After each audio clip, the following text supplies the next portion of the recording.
3 weeks after her annulment from Ji-yoon, Jae sat Temilade down for a serious conversation. They were in the penthouse living room, the evening sun casting golden light through the massive windows. Atlanta stretched below them, like a kingdom they silently ruled together. "We need to talk about the marriage plan," Jae said, his tone calm but businesslike. "Right. The marriage plan, the revenge plot that had taken a back seat while she tried to survive the wreckage of her life. If we're going to do this, we need to move fast," Jae continued, unlocking his phone. "Ji-yoon's birthday is in 4 days. The trust fund requires him to be married by then. Once that passes, the eligibility window closes. But the annulment went through. He's not married anymore." "Exactly. Which means he no longer qualifies." Jae turned the screen toward her. "But there's a loophole. Will Temilade and Jae pull off the plan in time?" Stay tuned for part 2 of Afro-Korean love story. It was Dunni's Instagram. A photo of her hand with a massive diamond ring, gaudy and ostentatious, nothing like the elegant ring Ji-yoon had given Temilade. Caption: "Found my forever red heart. Sometimes love finds you in unexpected places. God's timing is perfect. Engaged, love, new beginnings. Blessed." The comments were full of congratulations from people who clearly didn't know the context. A few of their mutual friends had commented things like, "Wait, what?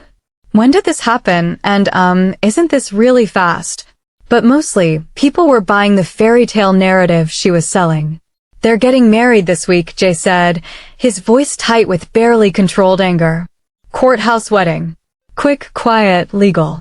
He'll meet the trust fund requirements by his birthday if everything goes through. And inherit $50 million. The words tasted bitter in Temilade's mouth. "Unless someone else with a stronger legal claim contests it." She looked at him. "You. Me. But only if I'm married too." Korean inheritance law, especially in traditional families like ours, favors the eldest son. But there are conditions. Jae leaned forward, his business mind clearly at work. "Here's the situation, Temilade. If I'm single, I can contest Ji-yoon's eligibility, but it becomes a messy legal battle that could take years and cost millions in legal fees. However, if I'm married, I automatically have a stronger claim as the elder son in a traditional family structure. My grandfather's will has specific provisions for this. Primogeniture was his guiding principle. And Ji-yoon cheating on me, annulling our marriage within days, and immediately marrying my sister would count as disqualifying circumstances." Exactly. It demonstrates moral unfitness, impulsive decision-making, and a fundamental lack of judgment, all things my grandfather specifically cited as disqualifying factors in his will. Jae's smile was sharp, almost predatory. He wanted his money going to family members who showed honor, integrity, and sound judgment. Ji-yoon has demonstrated none of those qualities. So you need a wife to strengthen your legal position.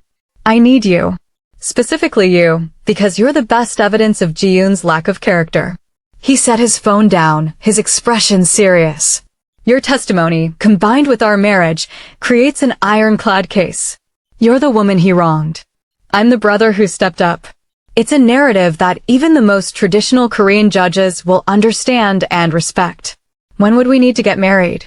Temilade's heart was starting to race. This week. Ideally before Ji-yoon's birthday. We need to beat him to the legal finish line, establish our marriage before his so there's no question about timing or motivation. Temilade stood, walked to the window. Looked out at the city lights beginning to twinkle as dusk settled over Atlanta. This was insane. She was seriously considering marrying a man she'd known for 3 weeks. A man who was essentially her ex-husband's brother. A man who was offering her revenge wrapped in a legal contract. But when she thought about Ji-yoon and Dunni getting everything, the money, the happy ending, the narrative that they were just following their hearts, while she was painted as the bitter ex-wife, while she got nothing but trauma and betrayal and a broken heart. She couldn't let that happen. She wouldn't. "What's the timeline?" she asked, turning back to Jae, decision crystallizing in her mind. "We could get married tomorrow. Courthouse wedding, same as them. Simple, legal, binding, fast. And then what happens? Then we present as a married couple. Publicly. Visibly." Jae stood, moved closer. I take you to Seoul, introduce you to the business side of the family, establish you as my wife in every meaningful way.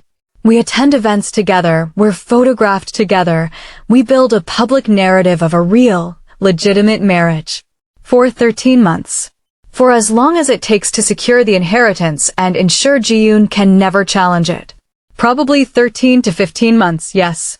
Long enough to meet all the legal requirements and then some. And after, you're $10 million richer. Your business has expanded internationally with contacts I can provide. And you've had the satisfaction of watching Ji-yoon lose everything he schemed for. Jae's expression softened. And hopefully you've healed. Found yourself again. Remembered that you're extraordinary and deserving of everything good. You don't know that I'm extraordinary. Yes, I do. He stepped even closer, close enough that she could smell his cologne, subtle, expensive, masculine. I've watched you for 3 weeks, Temilade. I've seen you cry, rage, doubt yourself, fall apart, and then wake up the next day and keep going. I've seen you focus on your work even when your personal life was in ruins. I've seen you set boundaries with your family even though it broke your heart. You're one of the strongest people I know. I don't feel strong. I feel broken. The strongest people rarely feel strong. Strength isn't the absence of pain, it's moving forward despite the pain. His voice dropped lower, more intimate. So, what do you say? Will you marry me? For real this time. Temilade looked at him.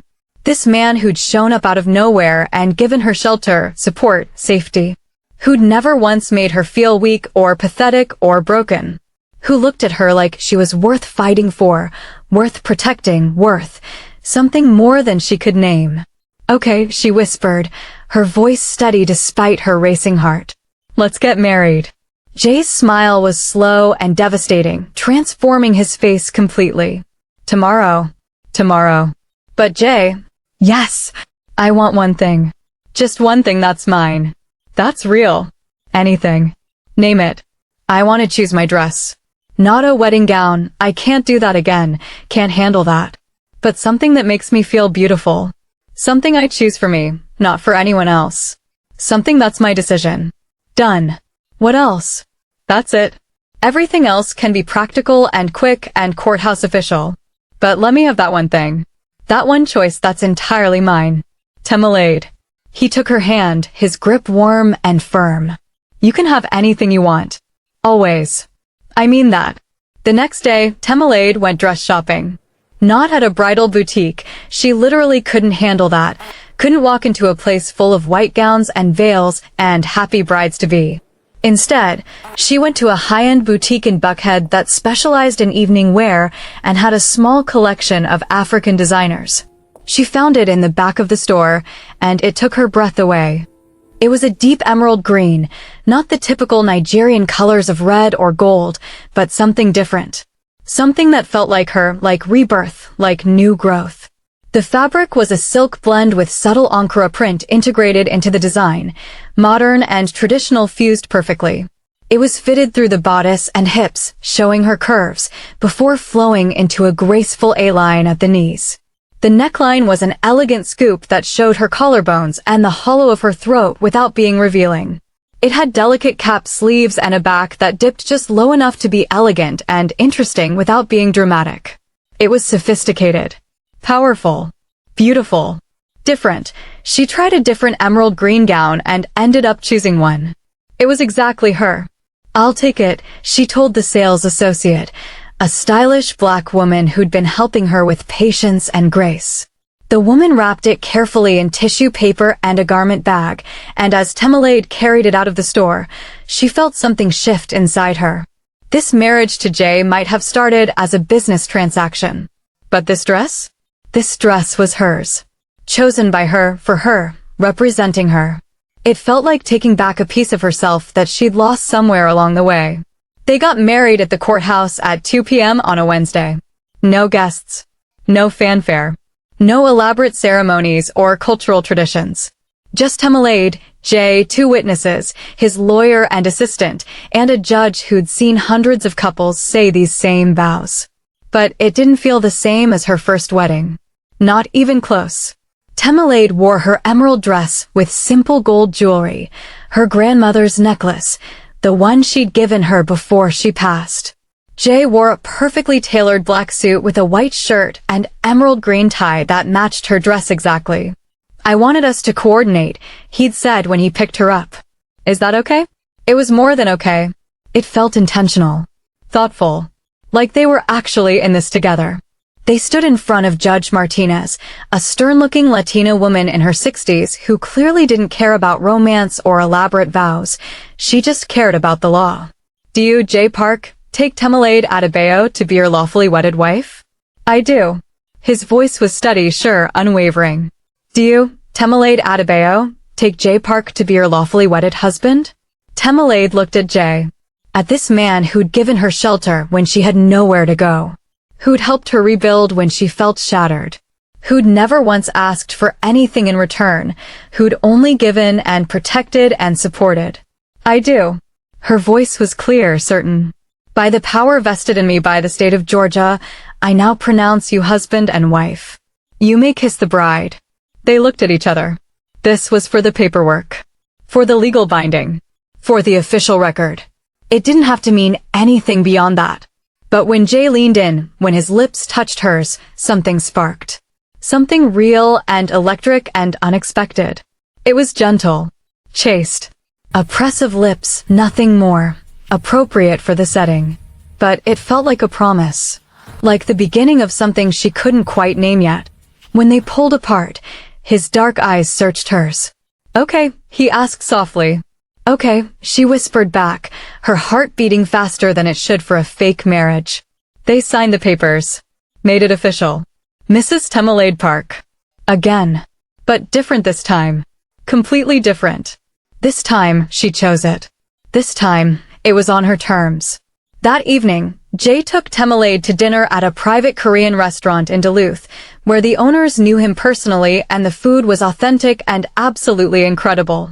"We need to talk about next steps," Jae said over perfectly grilled bulgogi, kimchi, banchan, and soju.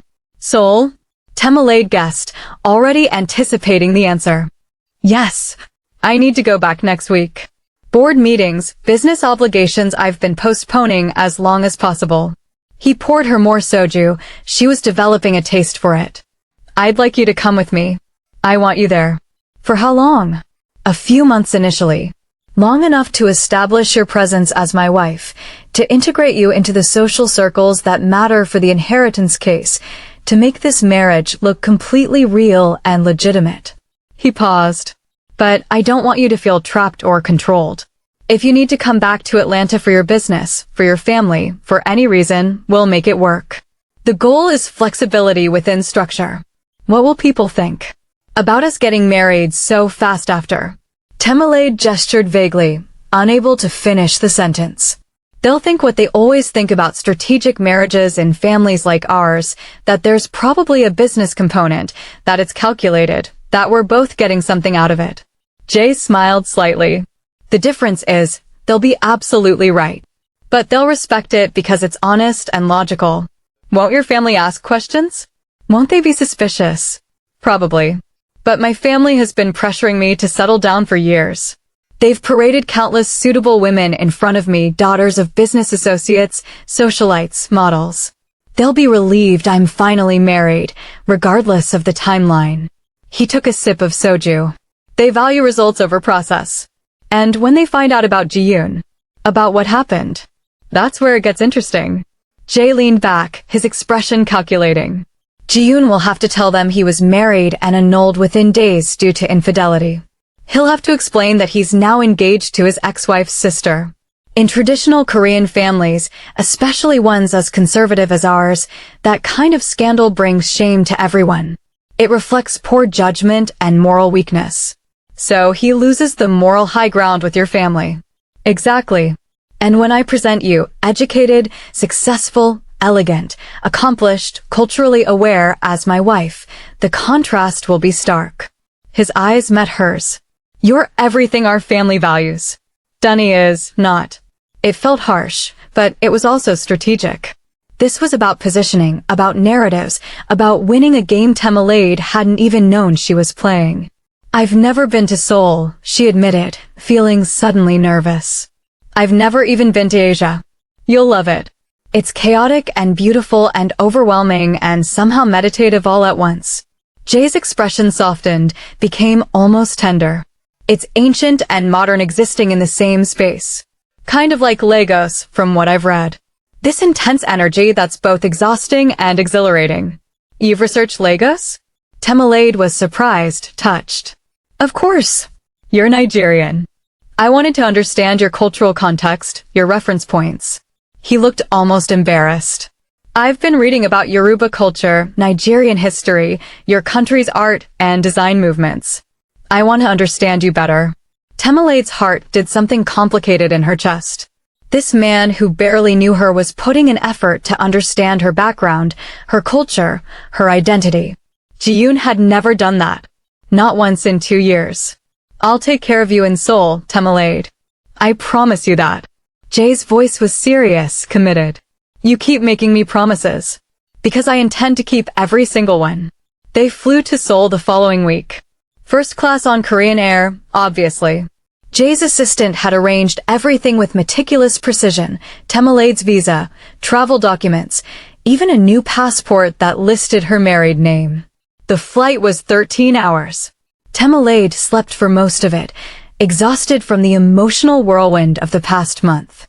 When she woke, Jae was watching her with an expression she couldn't quite read. What? She asked, still groggy. You snore when you're deeply asleep. It's cute. He smiled. We're about to land. Welcome to Seoul. When they landed at Incheon International Airport, Temilade was immediately overwhelmed.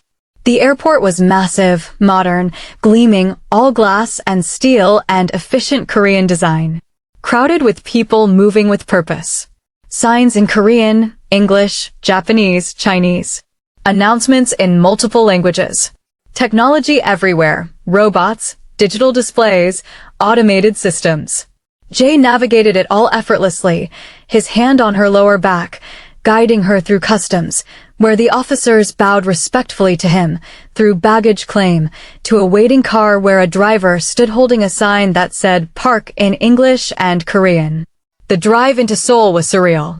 The city was enormous, sprawling and vertical and dense in a way Atlanta never was, with skyscrapers that seemed to touch the clouds and mountains visible in the distance. The Han River cut through everything, bridges lit up even in daylight. It was late evening, and the city lights were absolutely breathtaking, neon signs in Korean, digital billboards, street lights reflecting off the river. Welcome to Seoul, Jae said, watching Temilade's face as she pressed against the window like a child. What do you think? It's beautiful, and terrifying, and completely overwhelming. You'll adjust. Give it time. He squeezed her hand. I've got you, remember? His penthouse in Seoul made the Atlanta one look modest. It was in Gangnam, yes, like the song, Jae confirmed with a slight smile, in one of the most expensive buildings in the city. The view was absurd, the Han River glittering below, mountains in the distance, the Seoul skyline stretching as far as Temilade could see. The interior was breathtaking. All clean lines and Korean minimalism, natural woods, neutral colors, floor-to-ceiling windows that made you feel like you were floating above the city. Traditional Korean art on the walls. Modern furniture with traditional influences. It was sophisticated and warm simultaneously. The master bedroom is yours, Jae said, showing her through the space, opening doors to reveal rooms that seemed to go on forever. Jae, we're supposed to be married. Shouldn't we at least pretend to share a room? For appearances. No one's going to inspect our sleeping arrangements. And I want you to be comfortable, to have your own space. You're very considerate for a fake husband. Who says I'm fake? He smiled, but something in his eyes was serious. Intense. Before Temilade could respond, his phone rang. He answered in rapid Korean, his tone shifting to something more formal, almost cold. When he hung up, his expression was complicated. That was my mother. She's commanded, not invited, commanded us to dinner tomorrow night. Family dinner at a traditional restaurant. All the Parks will be there. Including Ji-yoon? Temilade's stomach dropped. Including Ji-yoon. And presumably Dunni, since they're apparently engaged now. Temilade felt panic rising in her chest. I'm not ready to see them. I can't. You don't have to be ready. You just have to show up and be yourself. Jae crossed to her, took both her hands in his. You're my wife, Temilade. That means you have status, power, protection in this family structure. They can't touch you. Not anymore. I won't let them. What if I freeze? What if I can't handle it and I embarrass you? Then I'll handle it for you. That's what husbands do, right? Even ones that started as business arrangements. His smile was gentle. Trust me? Temilade looked into his dark eyes and realized something important. She did. Somewhere along the way, she'd started trusting Jae Park completely, implicitly, without reservation. Okay, she whispered. Let's do this. That's my girl. He squeezed her hands. Get some rest. Tomorrow is going to be intense. The Park family dinner was at a traditional Korean restaurant in Bucheon, the historic district with hanok houses and narrow cobblestone streets that felt like stepping back in time.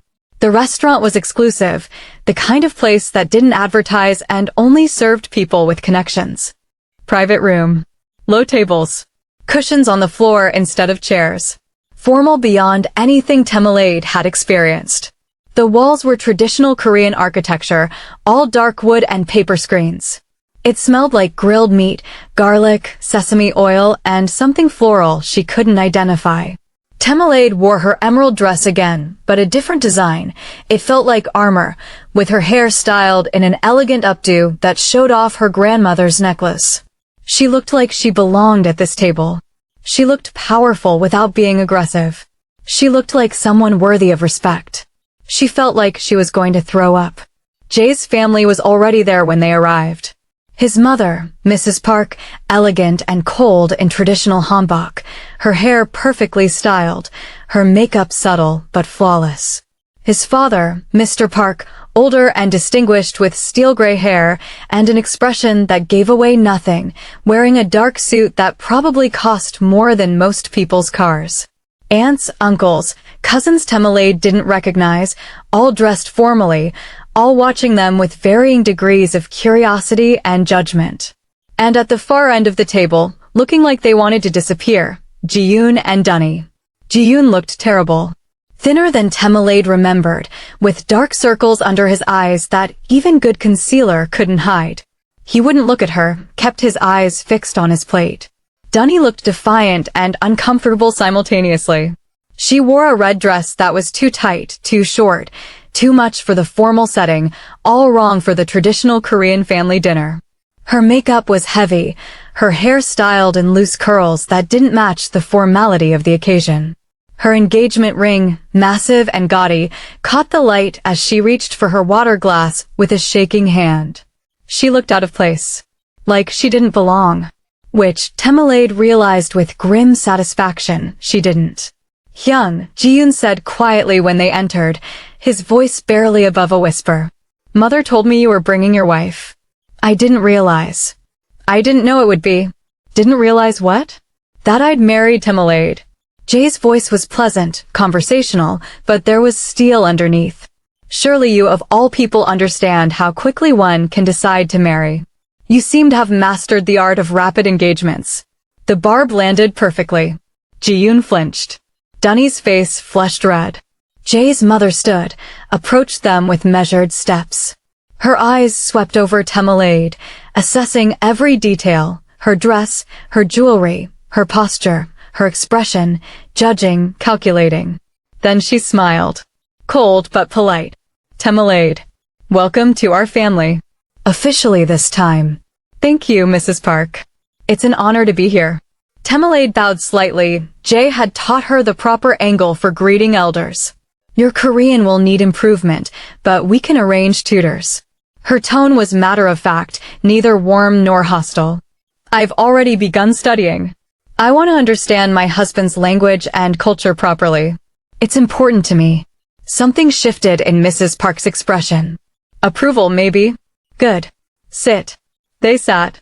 Jae positioned them strategically, directly across from Ji-yoon and Dunni. Power move. They were facing them, forcing them to look at them or obviously avoid looking at them. The dinner was excruciating.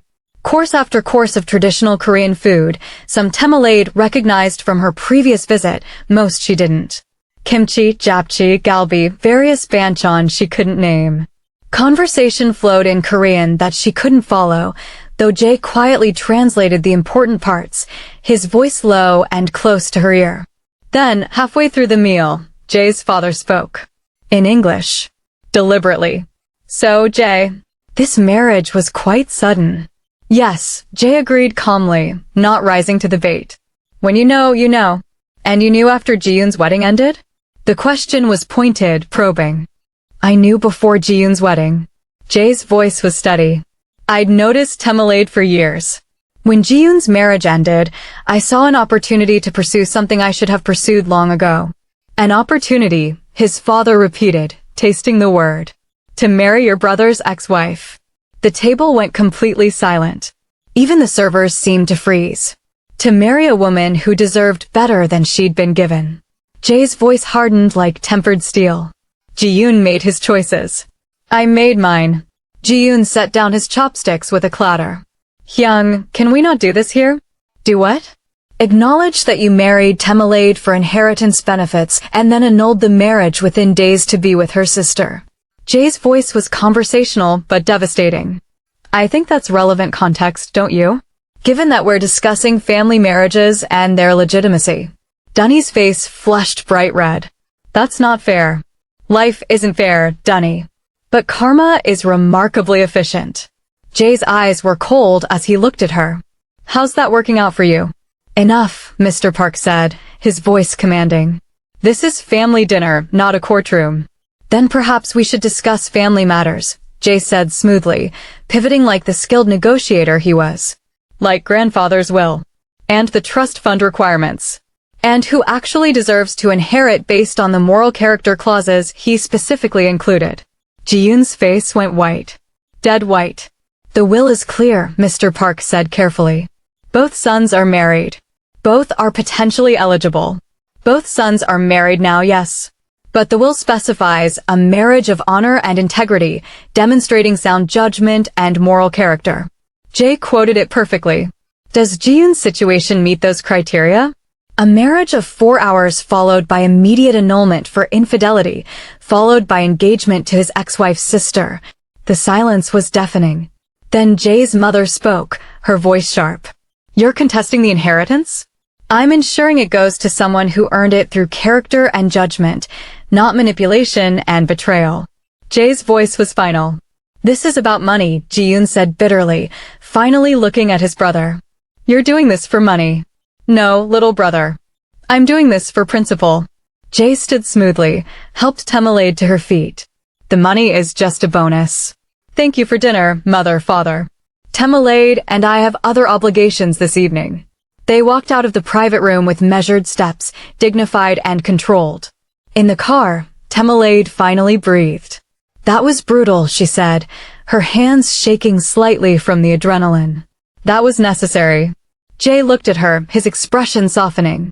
You did perfectly, Temilade. I barely said anything. Exactly.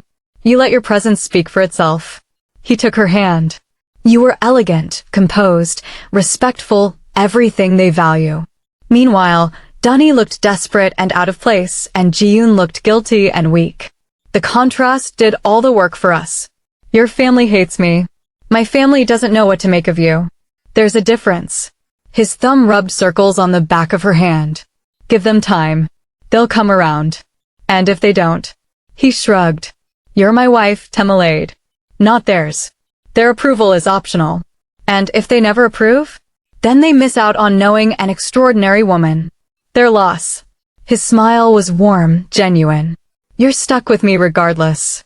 For the first time that evening, Temilade smiled. There are worse fates. The next months in Seoul were transformative in ways Temilade couldn't have anticipated. Jae was gone a lot, business meetings across Asia, international travel, obligations she didn't fully understand involving boardrooms and negotiations and deals worth millions.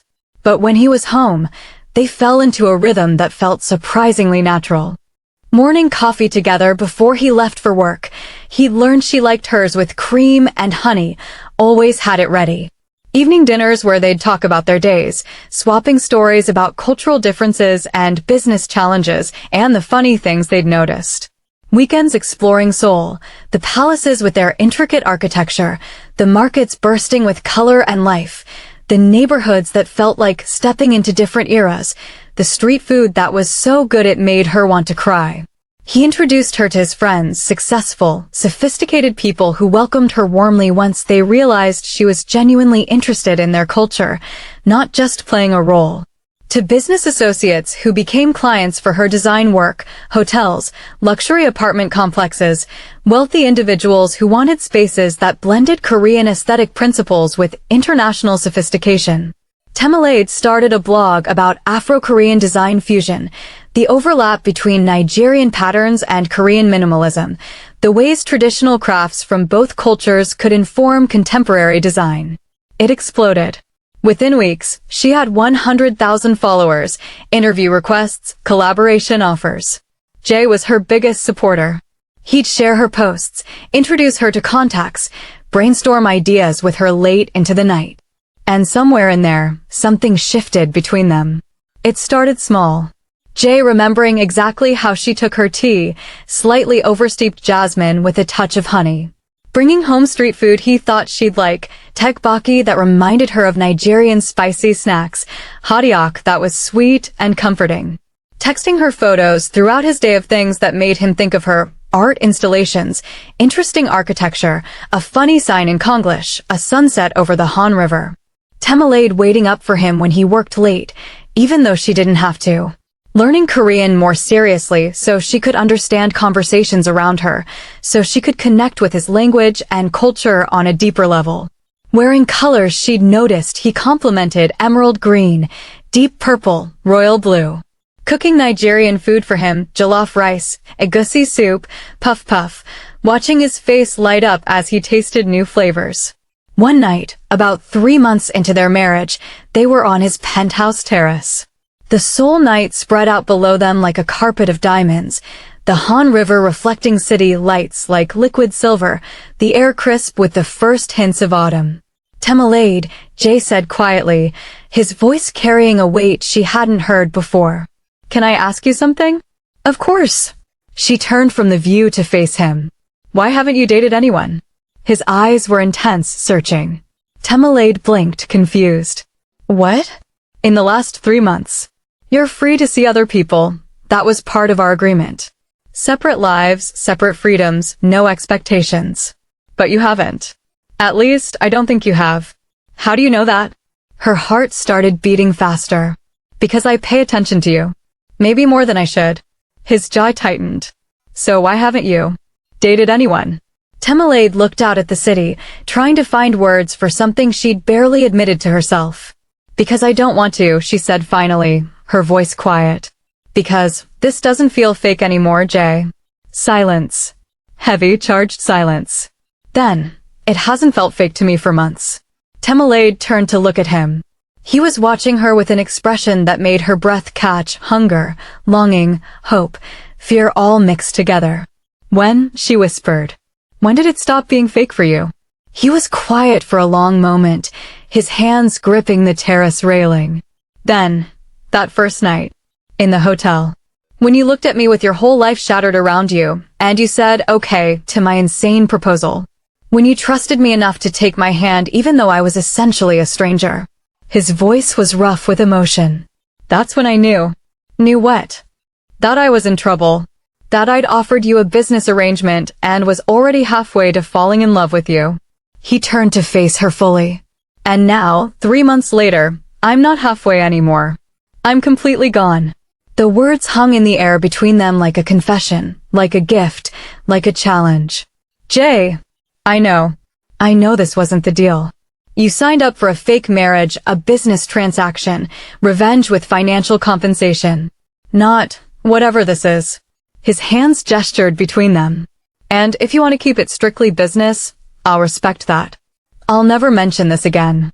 But Temilade, he stepped closer, close enough that she could smell his cologne, could see the flecks of lighter brown in his dark eyes. I need you to know that every day I wake up grateful that my brother was an idiot. Because his loss brought you into my life. And you're the best thing that's happened to me in years. Temilade's heart was pounding so hard she could hear it in her ears. I'm not asking you to love me back, Jae continued softly, his voice almost breaking. I'm just asking you to let me love you. Let me be real with you. Let this marriage be more than a transaction. Let me show you what it feels like to be chosen, valued, cherished, not for what you can provide, but for who you are. Temilade looked at him. This man who'd saved her when she was drowning. Who'd protected her when she was vulnerable. Who'd shown her more respect, care, and genuine attention in 3 months than Ji-yoon had in 2 years. It's already real, she whispered, her voice steady despite her racing heart. Jae, it's been real for weeks. Maybe longer. I just didn't know how to tell you. I thought maybe I was reading too much into things, projecting my healing onto our arrangement. His eyes widened. Temilade. I'm in love with you. The words came out in a rush, like a dam breaking. I don't know exactly when it happened. Maybe when you held me while I cried that first week. Maybe when you introduced me to your world without making me feel small or foreign. Maybe when you learned to say cousin in Yoruba just to make me smile. Maybe when you looked at me like I was something precious instead of something broken. But I love you. For real. Not because of the contract or the money or the revenge. Just because of you. Jae pulled her to him, kissed her like he'd been dying to do exactly this for months. Like he'd been holding himself back and finally had permission to let go. And maybe he had been. This kiss wasn't gentle or chaste or for show. This was real. Hungry. Full of months of restraint and longing and denied desire finally breaking free. His hands were in her hair, cupping her face, pulling her closer. Her hands gripped his shirt, feeling his heart pounding against her palms, matching the rhythm of her own. When they finally broke apart, both breathing hard, both slightly dazed, Jae pressed his forehead to hers. I was going to wait, he said, his voice rough. Until after the 13 months. Until you were free of all obligation, all contracts. I didn't want you to feel trapped or pressured or like you owed me anything. I don't feel trapped. I feel found. Her voice was thick with emotion. Like I was lost and didn't even know it until you showed me what it felt like to be seen. Temilade. He cupped her face with both hands, his thumbs brushing her cheekbones. If we do this, if we make this real, there's no more contract. No more end date. No more business arrangement. Just us. Building something together. Are you absolutely sure? I've never been more sure of anything in my life. He kissed her again. Slower this time. Sweeter. Like he had all the time in the world and intended to use every second. Then let's burn the contract, he murmured against her lips. Let's be real. Let's build something that's ours. They didn't burn the contract that night. But they did move into the same bedroom. And for the first time since her disaster wedding, Temilade felt like she was exactly where she was supposed to be.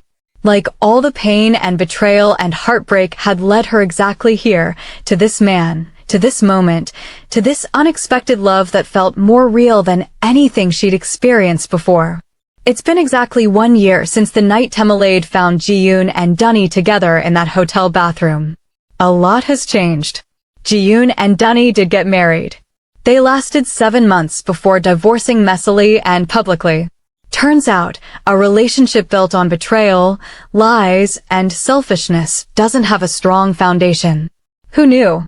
The trust fund went to Jae. After months of legal battles that were covered in Korean business news, the court sided with them. Ji-yoon's lack of honor, integrity, and sound judgment was well documented, thoroughly proven, and undeniable. He lost everything: the money, the respect, the future he'd schemed for. He's working middle management at a tech startup now. Living in a studio apartment in a less desirable part of Atlanta. Temilade heard he's dating someone new, though it never seems to last long. Dunni moved back to Atlanta initially, tried to reconcile with their parents. It didn't go well. Mr. Adebayo, who'd been quiet throughout everything, finally spoke up and told her she'd brought shame to the family. She's in Houston now, working retail, living with a roommate. She and Temilade haven't spoken since that night. The Adebayo parents and Temilade are slowly, carefully rebuilding their relationship. Mrs. Adebayo apologized, really apologized, with tears and Yoruba prayers and admission of fault. She admitted she'd been wrong to pressure Temilade to forgive Dunni, wrong to prioritize keeping the peace over supporting her daughter, wrong to make Temilade's pain secondary to her sister's guilt.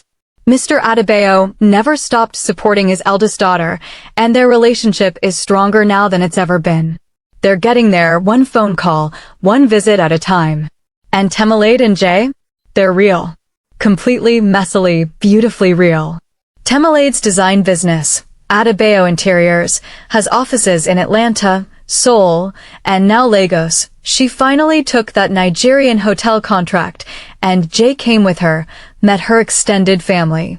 Learned to love Nigerian food and culture with genuine enthusiasm.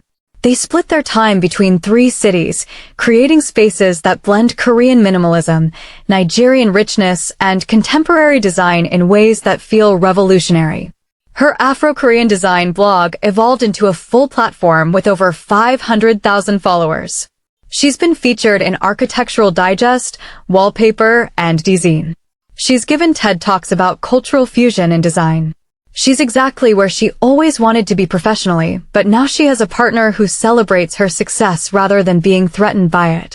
Jae scaled back his work schedule significantly. He delegated more, prioritized differently, decided that building a life with Temilade was more important than building another $1 billion. They take actual vacations now: Bali, Santorini, Cape Town, Tokyo, Marrakesh. Last month, they spent 2 weeks in Ghana, and Temilade stood at Cape Coast Castle and cried while Jae held her and understood without words why this mattered so much, why confronting this history was both painful and necessary. They've started talking about children, about what it would mean to raise kids who are Nigerian and Korean and American all at once, about the languages they'll speak, the cultures they'll navigate, the richness they'll inherit from both sides. Temilade's not sure she's ready yet. The wounds from her failed marriage are still healing, but the fact that they can talk about it, that Jae listens to her fears and doesn't push, feels like everything. Tonight, they're back in Seoul, on the terrace of their penthouse. The same place where they first admitted this was real, where they stopped pretending and started building something true. The Seoul skyline glitters around them, the Han River flowing endlessly below, the autumn air crisp and perfect. Temilade, Jae says, taking her hand. I have something for you. He pulls out an envelope. Inside is a legal document, their original contract. The one that laid out the business arrangements, the 13-month timeline, the financial terms, the exit strategy. Our contract, he says, with all the business stuff. The timeline, the compensation clauses, the pretending. Temilade looks at it. This piece of paper that started everything, that brought them together, that created the framework for a love she never saw coming. Burn it, she says without hesitation. Jae smiles, that devastating smile that still makes her heart skip. He produces a lighter, and they hold the paper together over a metal bowl they keep on the terrace for exactly this purpose. They watch it burn, the ashes of their business arrangement floating away on the Seoul breeze, disappearing into the night like they never existed. No more contracts, he says, pulling her close. Just us. Just us, Temilade agrees, wrapping her arms around him. For as long as we both shall live. He laughs softly. That sounded like a vow. It is a vow. A real one this time. She looks up at him, her eyes serious. I, Temilade Adebayo Park, take you, Jae Park, to be my husband. For real. Forever. Because you see me, value me, cherish me. Because you chose me when I felt unchosen. Because you're my home. His eyes are suspiciously bright. I, Jae Park, take you, Temilade Adebayo Park, to be my wife. For real. Forever. Because you brought color into my monochrome world. Because you taught me what it means to be loved without conditions. Because loving you is the best decision I ever made. He kisses her as Seoul glitters around them, as the Han River flows endlessly below, as the future stretches out before them full of possibility and promise. And somewhere in Atlanta, Temilade likes to imagine Ji-yoon is seeing their Instagram posts, Temilade and Jae in Seoul, in Lagos, in Ghana, in Bali, in Cape Town, living their best life together, clearly, obviously, radiantly in love, and realizing exactly what he lost. But honestly, she doesn't think about him much anymore. Because she's too busy being happy. Too busy building a life with a man who chose her not because she was convenient, but because he couldn't imagine his life without her. Too busy being loved the way she always deserved to be loved, fully, honestly, without reservation. Too busy being exactly who she was always meant to be. 3 months later, the Parks host a traditional Korean wedding ceremony. Not because they need to, they're already legally married, already committed, already building a life together. But because Jae wants to honor Temilade properly. To marry her again, this time with his whole family watching, this time with celebration instead of strategy. And because Temilade wants to honor both their cultures. To have the wedding she should have had the first time, the one where love, not convenience, was the foundation. The ceremony is in Seoul, at one of the historic palaces. Small, intimate, only their closest friends and family. The Adebayos fly in from Atlanta, Mrs. Adebayo in her finest Oseoke, Mr. Adebayo in his ceremonial Agbada, beaming with pride. Temilade's aunties, uncles, and cousins arrive in full Nigerian regalia, bringing energy and joy and the kind of celebration that Nigerian families do best. The Parks are there too, formally dressed, watching with expressions that have shifted from skepticism to something that looks like respect. Even approval. Temilade wears a custom hanbok for the Korean ceremony, deep emerald green with gold embroidery, a fusion of Korean tradition and her signature color. Her hair is styled in the traditional Korean bridal way, adorned with ornaments that catch the light. For the Nigerian portion, she changes into traditional Yoruba bridal attire, a stunning coral and gold iro and buba with an elaborate geli that takes her mother and aunties an hour to tie. She looks like royalty. Like a queen. Jae wears traditional Korean hanbok for his ceremony, then changes into Nigerian agbada, royal blue with intricate gold embroidery, for hers. He looks slightly uncomfortable in the flowing garment at first, but when Temilade's father shows him how to wear it with dignity, how to carry himself like a Yoruba man, he stands taller. The ceremony is beautiful. They exchange vows in both Korean and English, with translations to Yoruba for her family. They perform the traditional Korean bows to their elders. They pour libation in the Yoruba tradition, honoring their ancestors. When they're pronounced husband and wife, again, the celebration that follows is unlike anything Seoul has ever seen. Nigerian drums compete with Korean traditional music. People dance in ways that blend both cultures. The food is a fusion feast, jollof rice and kimchi, pounded yam and japchae, suya and bulgogi, chin-chin and tteokbokki. Jae's mother approaches Temilade during the reception. For a moment, they just look at each other. This Nigerian woman who married her eldest son, this Korean matriarch who once doubted the union. Then Mrs. Park bows slightly. You have honored my son and our family. You have brought light to his life. I was wrong about you. It's the closest thing to an apology Temilade will get, and it's enough. Thank you, Imoni, Temilade says, using the Korean word for mother-in-law. Your son has honored me beyond measure. Mrs. Park's eyes soften. You call me Yama. Like daughter. It's an invitation. An acceptance. Temilade bows. Thank you, Yama. On the other side of the celebration, Mr. Adebayo pulls Jae aside. You have made my daughter happy, he says in his accented English. This is all a father can ask. You are my son now. Not son-in-law. Son. Jae feels emotion tighten his throat. His own father has never said anything like that to him. Thank you, sir. I will spend my life being worthy of her. You already are, Omomi. Mr. Adebayo claps him on the shoulder. You already are. As the celebration continues into the night, Temilade and Jae slip away to a quiet corner. They stand together, watching their families, Nigerian and Korean, so different yet somehow blending beautifully, celebrating their union.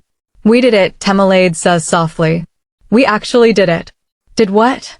Jae asks, though he knows. Built something real from something fake.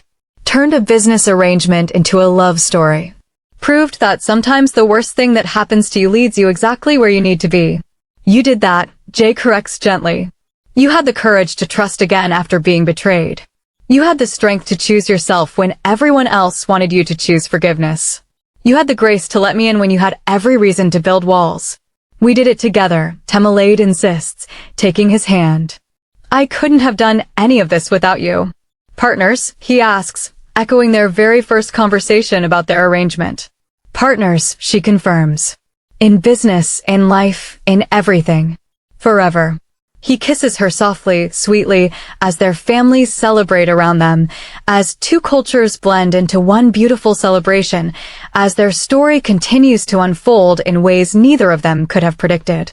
2 years after that night in the hotel bathroom, Temilade sits in her design studio in Lagos, working on plans for a major project, a luxury resort in Zanzibar that wants her signature Afro-Korean fusion aesthetic. Her phone rings. It's a Nigerian number she doesn't recognize. Against her better judgment, she answers. Hello, sister. The voice is small, broken. Dunni. Temilade's hand tightens on the phone. She hasn't spoken to her sister in 2 years. Hasn't seen her. Hasn't thought about her much at all. How did you get this number? Mummy gave it to me. Please don't hang up. Please. Temilade should hang up. Should maintain her boundaries. Should protect her peace. But something in Dunni's voice, genuine pain, real remorse, makes her pause. What do you want, Dunni?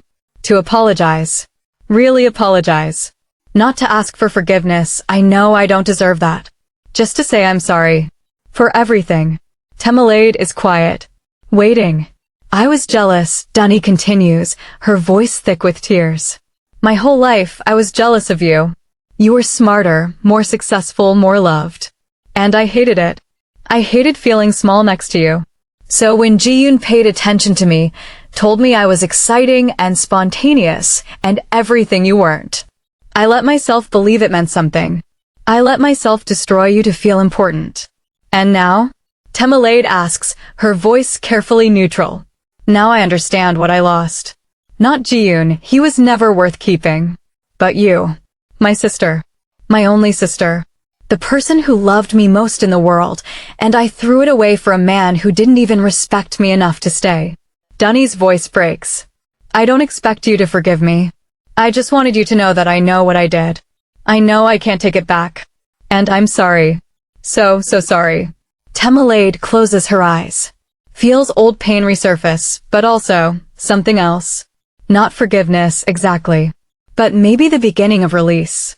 Thank you for apologizing, she says finally. Really. But Dunni, I'm not ready to have you in my life again. Maybe someday. But not now. I understand. Dunni's voice is small. Can I at least know you're happy? That you're okay. Temilade thinks about her life. About Jae, about their homes in 3 countries, about her thriving business, about the family they're building together. About waking up every day next to a man who chose her, who sees her, who loves her without conditions. I'm more than okay, she says softly. I'm happy. Really, truly happy. Good, Dunni whispers. That's all I needed to know. Be well, sister. She hangs up.